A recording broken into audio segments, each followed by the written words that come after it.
US. President തെരഞ്ഞെടുപ്പുമായി ബന്ധപ്പെട്ടു നടന്ന സർവേയിൽ റിപ്പബ്ലിക്കൻ സ്ഥാനാർത്ഥി ട്രംപിനേക്കാളും മുൻതൂക്കം വൈസ് പ്രസിഡന്റ് കമല ഹാരിസിന്.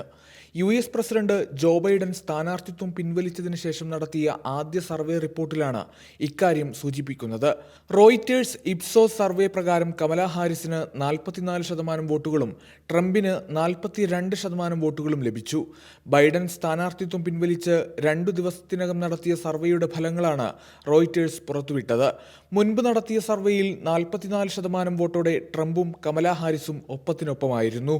യു.എസ്. പ്രസിഡന്റ് തെരഞ്ഞെടുപ്പിൽ ഡെമോക്രാറ്റിക് പാർട്ടിയുടെ സ്ഥാനാർത്ഥിയാകാനുള്ള പിന്തുണ ലഭിച്ചതായി US. Vice president Kamala Harris അറിയിച്ചിരുന്നു.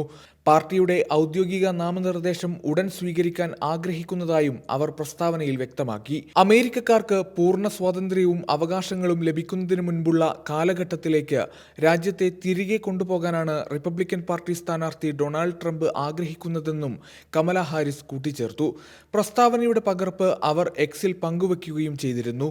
അതേസമയം യു.എസ്. പ്രസിഡന്റ് തെരഞ്ഞെടുപ്പിൽ നിന്നും നാടകീയമായി ജോ ബൈഡൻ പിന്മാറിയതിനു ശേഷമുള്ള ആദ്യ 24 മണിക്കൂറിൽ നിയുക്ത പ്രസിഡന്റ് സ്ഥാനാർത്ഥി കമല ഹാരിസിന്റെ പ്രചാരണത്തിന് $81 മില്യൺ സംഭാവന ലഭിച്ചതായി ഡെമോക്രാറ്റിക് പ്രചാരണ വിഭാഗം അറിയിച്ചിരുന്നു.